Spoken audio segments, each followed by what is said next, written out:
এজন্য আমি বলি তুকাব্বিরুল্লাহ আর ওয়ালা আল্লাকুম তাশকুরুন। আল্লাহ রাব্বুল আলামিন রমজানুল মুবারকের পরে দুইটার জন্য বলছেন যে আমার কৃতজ্ঞতা প্রকাশ করার জন্য, আরেকটা হচ্ছে আমার শুকরিয়া আদায় করা। একটা কি কৃতজ্ঞ, আরেকটা শুকরিয়া।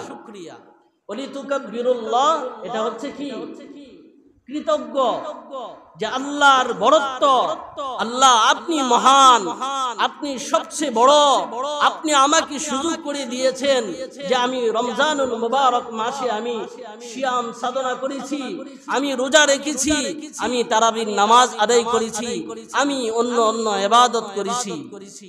আমি রমজানুল মুবারক মাসে আমি আল্লাহর কাছে দোয়া করতাম, আল্লাহুম্মা তাকাব্বাল সিয়ামানা, আল্লাহুম্মা তাকাব্বাল সিয়ামানা, হে আল্লাহ আমার রোজাকে আপনি কবুল করুন।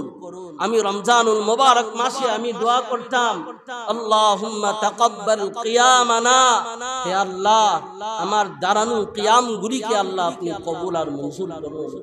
আমি রমজানুল মুবারক মাসে দোয়া করতাম, আল্লাহুম্মা তাকাব্বাল সুজুদানা, আল্লাহুম্মা তাকাব্বাল রুকুআনা। আমি রমজানুল মুবারক মাসে আমি বেশি বেশি করে আমি মহান রব্বে কাবা নিকট এই দোয়াটুকু করতাম, আল্লাহ আমার সেজদাগুলিকে আল্লাহ আপনি কবুল করুন, আল্লাহ আমার রুকুগুলিকে কবুল করুন, আল্লাহ আমি যে নামাজ পড়তাম আমার এই নামাজগুলিকে কবুল করুন, আল্লাহ আমি যে বেশি বেশি নফল ইবাদত করেছি আল্লাহ আমার এই নফল ইবাদতগুলিকে আল্লাহ আপনি কবুল করুন। দীর্ঘ 1 মাস পরে আমি যখন আল্লাহর কাছে আল্লাহর ইবাদতগুলি রমজানুল মুবারকের ইবাদত শেষ করে এখন আল্লাহর বরত্ব প্রকাশ করলাম। এখন আমাদের কি আল্লাহর বরত্ব প্রকাশ করা সেটাকে রমজানুল মুবারক পর্যন্তই শেষ? বলেন ওলি তুকাব্বিরুল্লাহ, আল্লাহ তাআলার প্রকাশ, আল্লাহ তাআলার বরত্ব, আল্লাহ তাআলার দেওয়া নিয়ামত, এগুলি আমার উপভোগ করতে হলে অবশ্যই আমার আল্লাহ রাব্বুল আলামিনের ইবাদতগুলি সঠিকভাবে আমার আদায় করতে হবে। এখন রমজানুল মুবারক চলে গেল, আমাদেরকেও বিদায় দেন নাই যে রমজান মাসের চাঁদ দেখা গেছে। এখন ঈমানদারগণ আপনাদের আর কোনো আমল করতে হবে না, রমজানের চাঁদ দেখা গেছে, মাগরিবের নামাজ আর পড়তে হবে না, রমজানের চাঁদ দেখা গেছে, এশার নামাজ আর করতে হবে না, আদায় করতে হবে না, এরকমটা নয়। ঈমানদারদের কোনো ছুটি নেই। যারা ঈমান ওয়ালা, যারা আল্লাহ ওয়ালা, যারা তাকওয়া ওয়ালা, তাদের কোনো কি নেই? ছুটি নেই। তাদের কি নেই? ছুটি নেই। আমরা দুনিয়াতে মেহনত করব। কি করব ভাই? দুনিয়াতে মেহনত করব, কবরে বিশ্রাম করব, আর জান্নাতে আরাম করব। 3টা সবক মুখস্থ করে নেই। আমরা দুনিয়াতে কি করব ভাই? মেহনত করব, মানে বেশি বেশি আল্লাহর বরত্বের ইবাদত করব, আল্লাহর প্রশংসা করব, আমরা আল্লাহ তাআলার দেওয়া ফরজগুলি আমরা আদায় করব, রাসূল সাল্লাল্লাহু আলাইহি ওয়াসাল্লামের সুন্নাহ মোতাবেক আমাদের জীবন যাপন করব। দুনিয়াতে আমরা কি করব? সকলের সাথে সাথে বলি 3টা।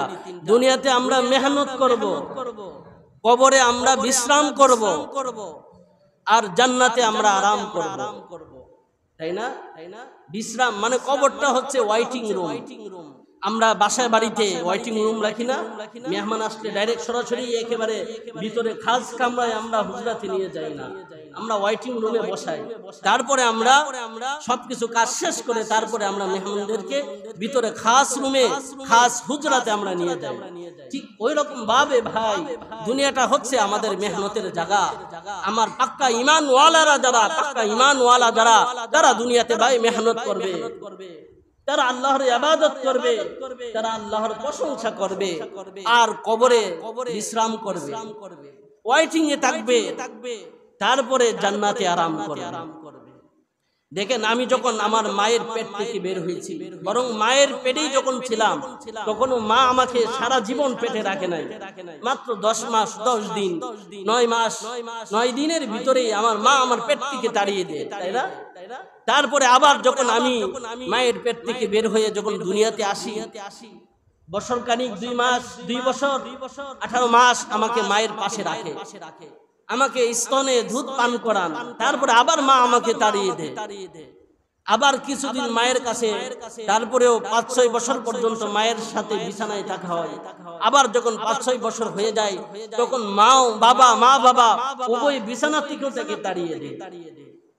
ঠিক এইভাবে আবার যখন বিবাহ শাদীর আগ পর্যন্ত মা বাবার সাথে খানাপিনা একসাথে করে, কারণ বশত কখনো কখনো যখন বিবাহ শাদী হয়ে যায় তখনও মা বাবা থেকে আলাদা পৃথক হয়ে যায় সন্তান, তখনও মা বাবা তাকে তাড়িয়ে দেয়, তাই না?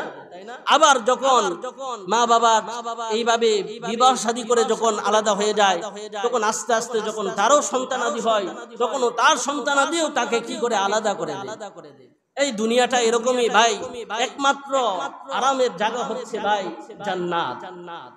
আর এই দুনিয়া এটা প্রত্যেকটা স্তর বাই স্তর হচ্ছে ওয়াইটিং রুম মনে করতে পারেন বা মেহনতের রুম।